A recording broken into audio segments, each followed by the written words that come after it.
Good evening everyone. Nifty one day का time frame पे monthly CPR में R one previous month high के अंदर पे फंसा हुआ है।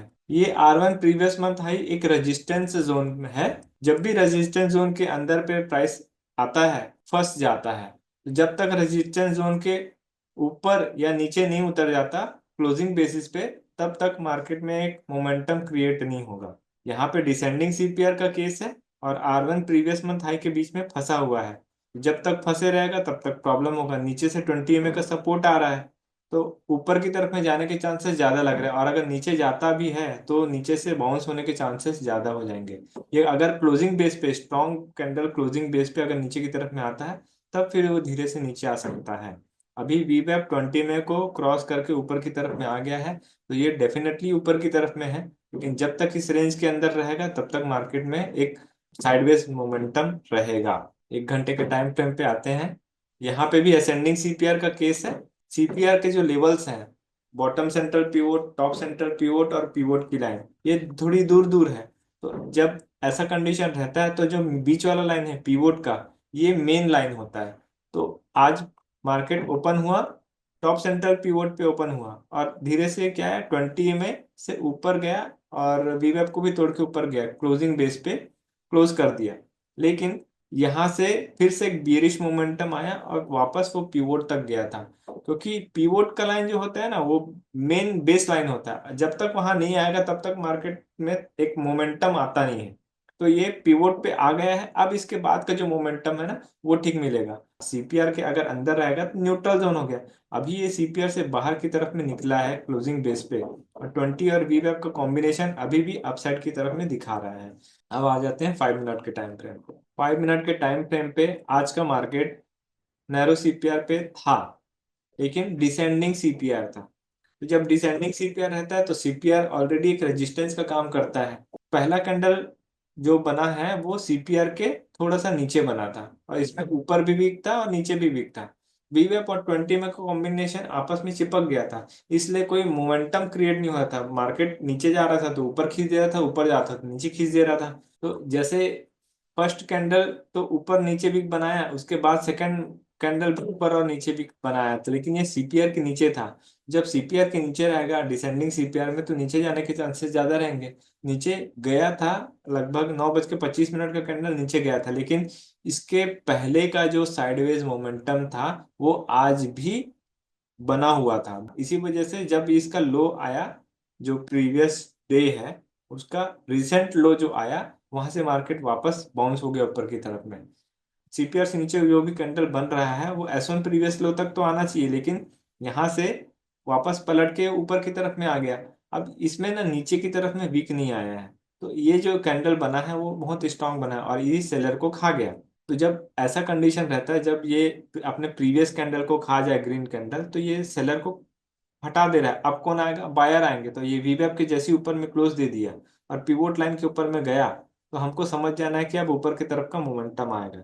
ऊपर की तरफ में जो मोमेंटम आएगा उसमें हमको देख लेना है कि डेज ओपन क्या कह रहा है। यहाँ पे डेज ओपन की लाइन लगा लेते हैं। ये रहा डेज ओपन का लाइन। अब ये भी सीपीआर के थोड़ा सा ऊपर की तरफ में आ रहा था, तो अगर एंट्री हमको करने भी थी तो सीपीआर के ऊपर में अगर यहाँ पे एंट्री कर रहे हैं तो डेज ओपन पे अपन एग्जिट लेंगे। जैसे ही यहाँ पे एग्जिट लिए, ये एक रेड कैंडल बन गया, उसके बाद फिर से नीचे आया, फिर पिवोट पे सपोर्ट लेके वापस डेज ओपन को वापस ब्रेक कर दिया। लेकिन अगर इनिशियल इम्पैक्ट की तरफ देखा जाए तो सीपीआर से नीचे जितना रेड कैंडल आया है उतना ही सीपीआर से ऊपर ग्रीन कैंडल गया है, उसके बाद वहां से वापस खींच दिया नीचे की तरफ में।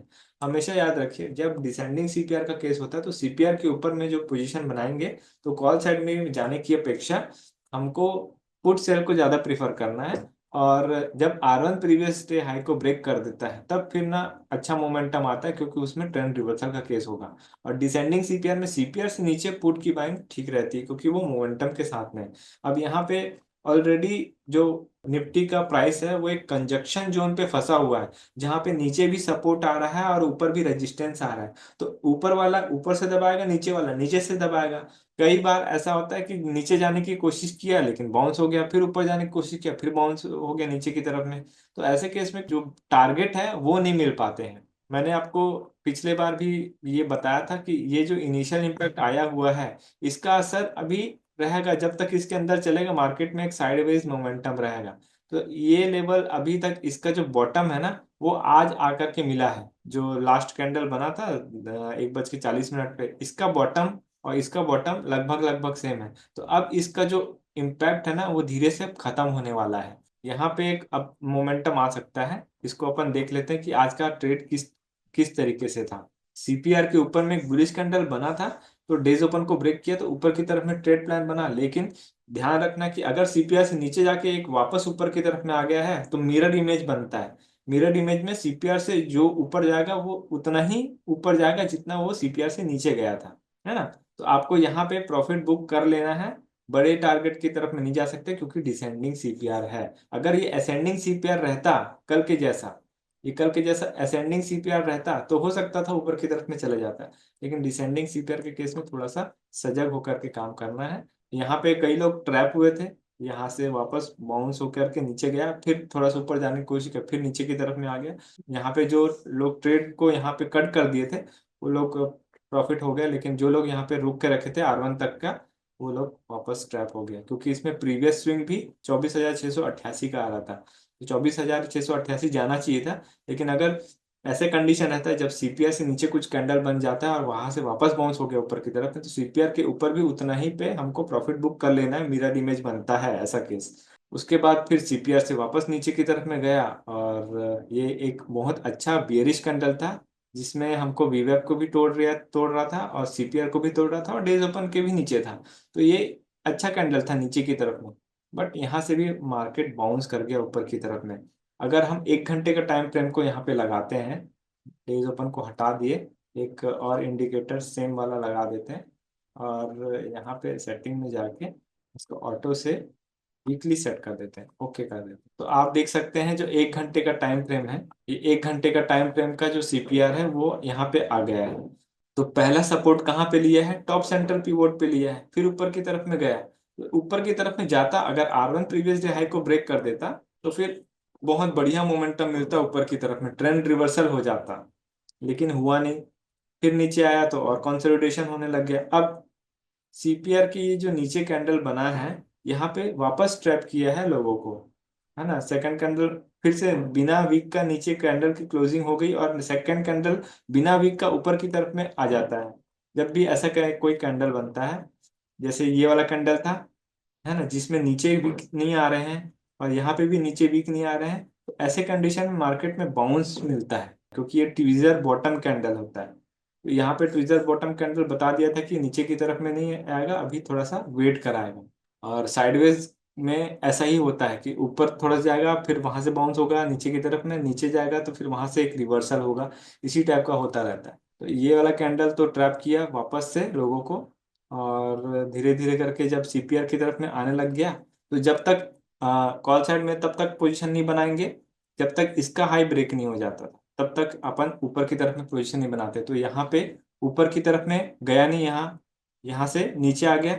और अगर नीचे की तरफ में पोजीशन बनाना है तो इस लेवल को ब्रेक करना पड़ेगा। तो ये कैंडल ब्रेक कर दिया था नीचे की तरफ में, इसलिए मार्केट पूरा धड़ाम से गिरा है। अगर ये कैंडल नहीं बना रहता तो फिर से साइडवेज रहता।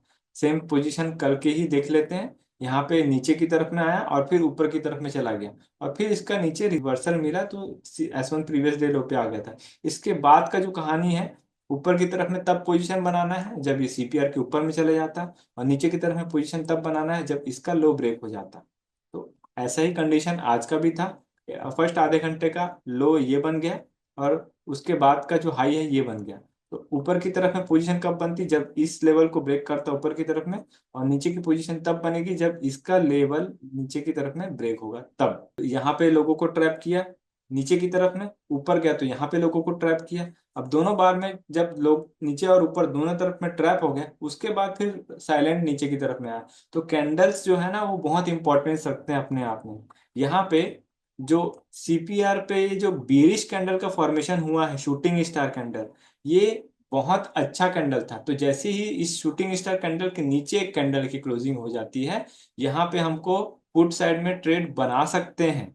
भले ये जो कैंडल है इसका लो ब्रेक नहीं हुआ है या इसका लो ब्रेक नहीं हुआ है, फिर भी ये इस कैंडल के बेस पे पोजीशन बना सकते हैं, क्योंकि ऐसा कैंडल बहुत ही रेयर बनता है सीपीआर के अंदर पे। तो सीपीआर के अंदर जैसे बना है तो यहाँ पे नीचे की तरफ में बहुत अच्छे से बना सकते हैं। खैर ये वाला लेवल टूटा नीचे की तरफ में, और ये एस वन प्रीवियस डे लो तक आ गया था। तो आप देखेंगे ये जो कैंडल बना है, सीपीआर का जो 3 लाइन है, 1 घंटे का सीपीआर का 3 लाइन, 1 2 3, ये तो टॉप सेंटर पिवोट है।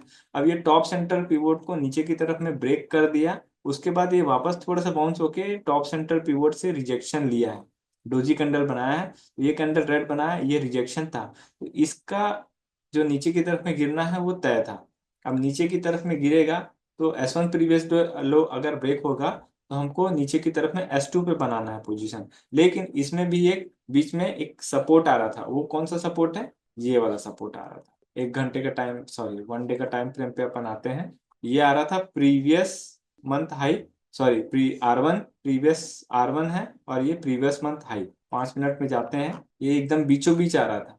जब ये नीचे की तरफ में रेड कैंडल बनाया तो नेक्स्ट टारगेट क्या हो जाना है, ये लेवल जो कि है 12:40 पे कैंडल आया, और यहाँ पे एक हैमर कैंडल का फॉर्मेशन था। लेकिन अभी वीवैप और 20 में कॉम्बिनेशन नीचे की तरफ में था, तो टेंडेंसी क्या रहेगी, जब 20 में के आसपास जाएगा फिर से वहां से रिजेक्ट करेगा। तो यहाँ पे जो रिजेक्शन पॉइंट कौन सा बना, S one previous day low. जब S one previous day low से वापस ऊपर की तरफ में जा रहा था, फिर से जो रेड कैंडल बनता है वहां से फिर से रिजेक्शन लेकर के हम फिर से नीचे की तरफ में ट्रेड बना सकते हैं।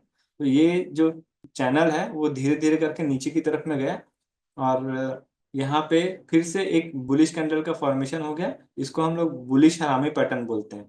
जब इस कैंडल को इसके अंदर रख देते हैं तो ये कैंडल इसके अंदर छुप जाता है, तो इसको बुलिश हरामी पैटर्न बोलते हैं।